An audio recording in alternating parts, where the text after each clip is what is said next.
안녕하세요. 저는 결혼한 지 1년이 채 안 된 20대 후반의 여성입니다. 사귀는 동안 크게 다툰 일도 없었고 서로 성격도 비슷했기 때문에 결혼하면 잘 살 줄 알았습니다. 그런데 이렇게 허무하게 이혼을 하게 되었다는 사실이 지금도 믿기지가 않네요. 제가 이혼을 하게 된 이유는 바로 시어머니 때문입니다. 결혼식을 올리기 전까지 저희 시어머니가 이런 분일 거라곤 정말 상상도 못했네요. 남편과 저는 대학교에서 만나서 친구로 지내다 연인으로 발전한 사이입니다. 그래서 사실 연인으로 지낸 세월만 3년이지 그 이상의 시간을 알고 지냈고 종종 시부모님과 만나 식사도 같이 했었어요. 그러는 동안 단 한 번도 시부모님은 저에게 싫은 소리를 하시거나 무리한 요구를 하신 적이 없으셨기 때문에 굉장히 상식적이고 좋으신 분들이라고 믿을 수밖에 없었어요. 하지만 결혼식을 올리고 얼마 지나지 않아 저를 대하는 시어머니의 태도가 예전과는 다르다는 느낌을 받기 시작했어요. 구구절절 다 적으면 밤을 새도 부족할 것 같아서 몇 가지만 말씀드릴게요. 저희는 신혼집을 시댁에서 멀지 않은 곳에다 구했습니다. 집 자체는 시댁이나 저희 집이나 반반씩 보태주신 돈으로 구했는데 시어머니께서 가까이 살고 싶다고 자꾸 어필을 하셔서 시댁에서 차로 5분 정도 되는 가까운 거리에 집을 구하게 되었습니다. 덕분에 일주일에 한 번 정도는 식사를 같이 합니다. 통화는 일주일에 두세 번쯤 하고요. 그런데 이렇게 한두 달쯤 지났을 무렵 시어머니께서 전화를 해오시더니 다짜고짜 막말을 쏟아내셨어요. 저더러 얼마나 대단한 일을 하길래 안부 전화도 안 하냐며 저에게 시부모가 죽어서 정말 썩어문드러져도 모를 거라 하셨습니다. 니네 부모님이 그렇게 가르쳤냐며 참 싸가지가 없다 하셨고요. 정확히 3일 전에 가족 다 같이 식사를 했고 그때 평소와 다름없이 분위기도 좋았어요. 당연히 시부모님 두 분 다 매우 건강하셨고요. 그런데 그 이후에 전화 안 했다고 이 정도로 욕을 먹을 일인가 싶었고 정말 어이가 없었습니다. 처음 겪는 상황에 너무 벙쪄서 일단은 죄송하다고 몇 번을 사과드렸어요. 이윽고 시어머니가 전화를 끊으시고서야 정말 내가 아는 그 시어머니한테 온 전화가 맞나 싶어서 몇 번이고 눈을 비비고 핸드폰을 들여다봤습니다. 퇴근한 남편에게 이야기하니 처음엔 믿지 않는 눈치였어요. 그래서 전화 걸려온 시간을 보여주면서 진짜로 그러셨다니까. 시어머니가 혼자 집에 계시다 보니 외롭고 적적해서 그러신가 보다며 앞으론 하루에 한 번 정도는 먼저 연락을 드리라고 하더군요. 제가 남편한테 당신도 시어머니께 매일매일 하루에 한 번씩 전화드리고 있었냐고 물으니 자기는 원래 안 한다는 했습니다. 그런데 저도 친정부모님한테 원래 그렇게 매일같이 연락해서 미주알고주알 말하는 스타일이 아니거든요. 남편한테 왜 당신한테는 시어머니가 전화해서 뭐라 안 하시고 나한테만 그러시냐고. 나도 당신이랑 비슷한 성격인데 그러자 남편은 시어머니가 아무래도 딸이 없다 보니까 며느리랑 딸처럼 지내고 싶으신데 제가 안 따라줘서 서운해서 그러시는 거라더군요. 자꾸 어떻게든 시어머니의 행동을 정당화하려는 남편에게 짜증이 났습니다. 결국 제가 어떤 부모가 딸이 전화 좀 안 했기로써니 저런 막말을 하냐고 따졌습니다. 그러자 남편은 꼭 잘잘못을 따져야겠냐며 시어머니한테 사과라도 받아야 직성이 풀리겠냐며 그냥 하루에 한 번 짧게라도 전화만 드리면 되는 걸 가지고 일을 크게 만들지 말자며 반강제로 저를 설득하려 들었습니다. 결국 그렇게 이 사건은 어영부영 지나가 버렸습니다. 하지만 이 일은 시어머니 횡포의 서막에 불과했습니다. 저는 어렸을 때 교통사고를 당한 후 후유증으로 만성요통에 시달리고 있어요. 그동안은 그래도 병원도 다니고 하면서 그럭저럭 관리를 하고 있었는데 결혼식을 올리고 얼마 지나지 않아 이직까지 하면서 스트레스를 많이 받았던 것 같아요. 그래서 남편과 상의 끝에 당분간 회사 일을 쉬면서 운동도 하고 재활에 힘쓰기로 했습니다. 저희는 너무 늦지 않게 아이를 가지고 싶었거든요. 그런데 남편이 그 이야기를 시부모님께 했는지 다음 날 시어머니께 전화가 걸려왔어요. 시어머니는 허리가 안 좋다는 걸 왜 결혼 전에 말하지 않았냐면서 저나 저희 친정부모님이 당신을 속였다며 분개하셨습니다. 저는 남편이 분명히 알고 있었다고 말씀을 드렸습니다. 그러자 이번엔 회사는 언제까지 나갈 거냐고 하시길래 이번 주로 끝이라고 했습니다. 그러자 시어머니는 저 때문에 불쌍한 당신 아들만 등골 빠지게 돈 벌어오게 생겼다며 염치도 없다고 그러시더군요. 그나마 지금도 제가 수위를 낮춰서 적고 있는 거고 원래는 이것보다 더 심하게 말씀하셨어요. 아무튼 이때는 저도 참을 수가 없어서 왜 그렇게 말씀하시냐고 어머님이 이런 이중인격이신 줄 몰랐다고 저야말로 사기 결혼 당한 기분이라고 화를 냈습니다. 그러자 시어머니는 전화를 확 끊어버리셨어요. 퇴근하고 집에 들어온 남편에게 오늘 낮에 시어머니가 하신 말씀을 하나도 빼놓지 않고 전달했습니다. 대성통곡을 하면서 이야기를 하니 남편도 이번엔 제 말을 믿는 눈치였어요. 당장 시어머니께 따지러 가자더라고요. 그렇게 시댁에 도착해 남편이 왜 말씀을 그런 식으로 하셨냐 따져 물었습니다. 그러자 시어머니가 갑자기 눈물을 쥐어 짜내며 새아가가 아프다고 하니 시어미로서 걱정이 되어 전화 한 번 건 것뿐인데 그것마저 듣기가 싫다 하니 더는 할 말이 없다며 미안하다 하시더라고요. 정말 입이 떡 벌어질 정도의 놀라운 연기 실력을 가지고 계셨습니다. 핸드폰 녹음을 안 한 제 자신이 원망스러울 정도였어요. 나중엔 시어머니가 목 놓아 우는 신용까지 하셨고 그러자 남편이 죄송하다 하더라고요. 그러면서 저에게 저번부터 자꾸 일을 크게 만드는 것 같다며 아무리 며느리들이 시자만 들어가도 소름 끼쳐 한다지만 그래도 이건 아니지 않냐며 한숨을 내쉬곤 시부모님께 소란스럽게 해서 죄송하다고 사과를 하라고 했습니다. 급기야 남편은 제 목덜미를 짓누르다시피 하더니 억지로 저를 무릎 꿇게 하더군요. 저는 결국 시댁을 뛰쳐나와 집까지 걸어오면서 정말 미친 여자처럼 울었습니다. 그 일 이후로 남편과 헤어져야겠다는 생각을 했습니다. 사이코 같은 시어머니 때문에 정신이 어떻게 될 것만 같았고 남편은 제 말을 믿어주지 않았으니까요. 하지만 머리로는 헤어져야지 생각하면서도 쉽게 결단을 내리지 못했습니다. 이혼녀가 된다는 두려움이 컸던 거예요.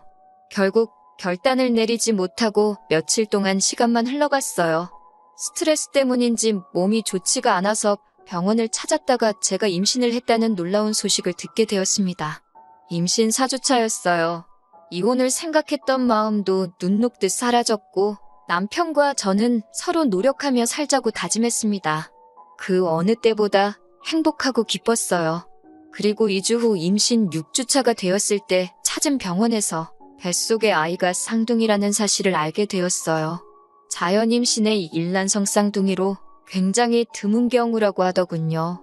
하지만 임신을 알아차렸을 때부터 허리 통증이 점점 더 심해져 왔습니다. 일어서면 왼쪽 다리가 너무 저리고 시간이 지나도 통증이 사라지질 않았어요. 진통제를 먹거나 주사를 맞을 수도 없었기에 온몸을 비틀며 스트레칭을 하는 게 전부였습니다. 통증으로 인한 스트레스는 저를 예민하게 만들었고 입덧도 심해져만 갔어요. 특히 시어머니는 제가 임신했다는 이야기를 듣고는 자꾸 저희 집에 오려고 하셨습니다. 남편은 출근했고 시어머니가 좋은 소리를 하러 오실 리가 없다고 생각했기에 어떻게든 못 오시게 하고 싶었지만 방법이 없더라고요. 사실 남편에게 한 번 부탁을 했었는데 남편은 오히려 임신한 며느리를 챙겨주고 싶어서 그러시는데 어떻게 못 가게 하냐며 저에게 서운하다고 하더라고요. 그러다 제가 결국 시어머니랑 완전히 연을 끊게 된 건 얼마 전 있었던 사건 때문이에요. 임신 6주차에 병원을 찾아 처음 쌍둥이라는 걸 알게 되었을 때 의사 선생님이 둘 중 하나의 심장 소리가 안 들린다고 아마 곧 도태될 거라고 하셨습니다. 문제는 도태 과정에서 정상적으로 심장이 뛰는 다른 태아에게도 부정적인 영향이 있을 수 있다고 하셨어요. 생각지도 못한 임신에 대뜸 쌍둥이까지 정말 많은 일이 있었는데 유산 가능성이 있다고 들으니 너무너무 걱정이 되더라고요. 결국 8주차에 계류유산 진단을 받았습니다. 7일 내로 수술을 해야 한다고 하더라고요. 그 소식을 들으신 시어머니께서는 노발대발 난리가 나셨습니다. 전화를 걸어와서는 도대체 어떻게 생겨먹은 몸이길래 애 하나 제대로 간수를 못하냐며 저에게 막말을 쏟아내셨습니다. 그런 식으로 말씀하시는 시어머니를 보니 화도 나고 속도 상했지만 그래도 뭘 모르시니 저러시겠지 싶어서 계류유산은 특별한 이유 없이 발생하는 일이라 제 잘못이 아니라고 설명을 해드렸어요. 하지만 시어머니는 들으실 생각이 아예 없으셨습니다.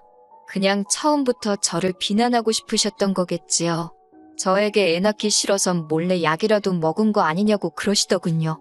제가 어떻게 그런 말씀을 하실 수 있냐고 하니까 맨날 허리 아프다고 징징거리지 않았냐면서 임신하니까 허리 더 아플까봐 그런 거 아니냐고 하셨습니다. 제가 진짜 어이가 없어서 제가 일부러 그랬다면 진작에 병원 가서 수술했지 뭐하러 죽은 애를 뱃속에 품고 다녔겠냐고 따졌습니다. 그러자 시어머니가 하시는 말씀이 당신도 그런 비슷한 일이 있었는데 배가 얼마나 아프고 피도 얼마나 많이 났는지 모른다면서 저는 당신이 보기에 너무 멀쩡하다고 의심스럽다고 하더군요. 더 이상 이런 대화를 하면서 이런 대접을 받을 필요가 없다 싶었습니다. 그나마 다행인 건 얼마 전 핸드폰을 바꿨는데 통화가 자동 녹음이 되게끔 설정이 되어 있었더라고요. 의도치 않게 시어머니의 폭언이 제 핸드폰에 고스란히 담기게 되었습니다. 저는 가타부타 설명 없이 남편에게 그 녹음 파일을 보냈습니다. 얼마 있다가 남편에게 전화가 걸려와서는 이게 다 무슨 소리냐고 묻더라고요. 당신 어머니가 나한테 이랬다고 하니 말도 안 된다면서 자기가 확인해 본다고 하더라고요.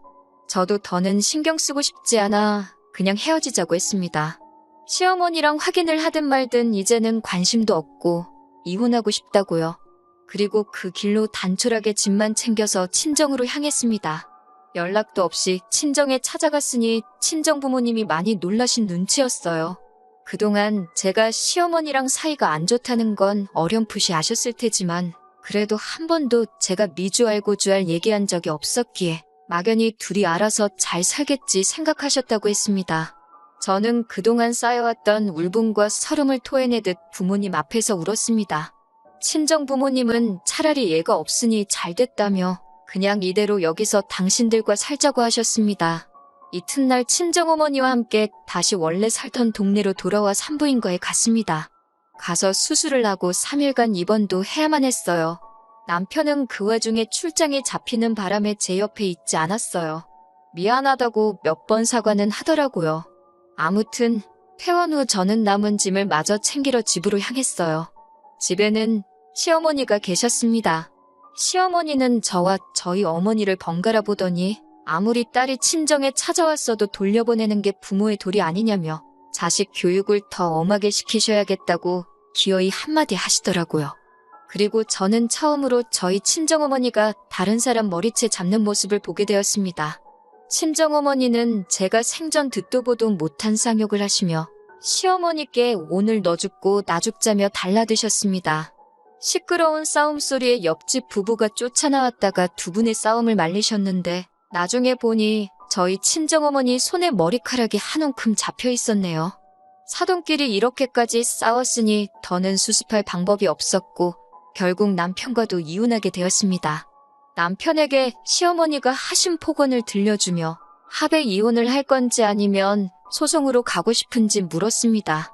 남편은 처음부터 자기가 방패막이가 돼줬어야 하는데 그러질 못했다며 미안하다고 하더군요. 그러면서 합의 이혼으로 하고 전세보증금은 저더러 다 가지라고 했습니다. 사실 남편이 모은 돈이었으면 그동안의 정을 봐서라도 돌려줬을 텐데 전부 시어머니가 대출받으신 돈인 걸 알았기에 그냥 위자료 명목으로 받았습니다. 그리고 지금 저는 학교 다닐 때부터 해보고 싶었던 미술 공부를 하며 지내고 있어요. 얼마 전에 미처 챙겨가지 못한 물건이 있어서 남편을 따로 만나게 되었습니다. 남편이 말하길 저와 이혼하게 된 것도 자기 어머니의 성격이 사이코라는 것도 지금 우리 동기들 사이에 다 소문이 나면서 많은 친구를 잃게 되었다고 하더군요. 저더러 누가 혹시 자기에 대해서 물어보면 좋게 좀 이야기를 해줄 수 있겠냐고 부탁을 해왔고요. 제가 한 번은 도대체 당신 어머니는 왜 나한테 그러신 거냐고 물으니 하나뿐인 아들을 새로운 여자한테 뺏긴 기분이었다고 그러시더랍니다. 어떻게 며느리를 질투의 대상으로 삼을 수 있는지 제 상식으론 도저히 이해가 되지 않았습니다. 남편도 이번 일을 계기로 시어머니를 다시 보게 되었다며 저에게 몇 번이고 미안하다고 했습니다. 지금은 남편과 저는 서로 행복을 빌어주는 사이가 되었고 시어머니는 남편이 알아서 잘못이겠지요. 사실 크게 관심이 없습니다. 이제는 돌아선 남남이니까요. 아마 시어머니 살아계신 동안에는 남편이 다시 결혼을 하지는 않을 거예요. 어렵게 되찾은 아들을 다시 빼앗기진 않을 거 아니에요? 다시 결혼하지 않는 게 남편과 만날 상대에게도 더 좋을 거 아니에요? 아무쪼록 소중한 아들 끼고 행복하게 사셨으면 좋겠네요.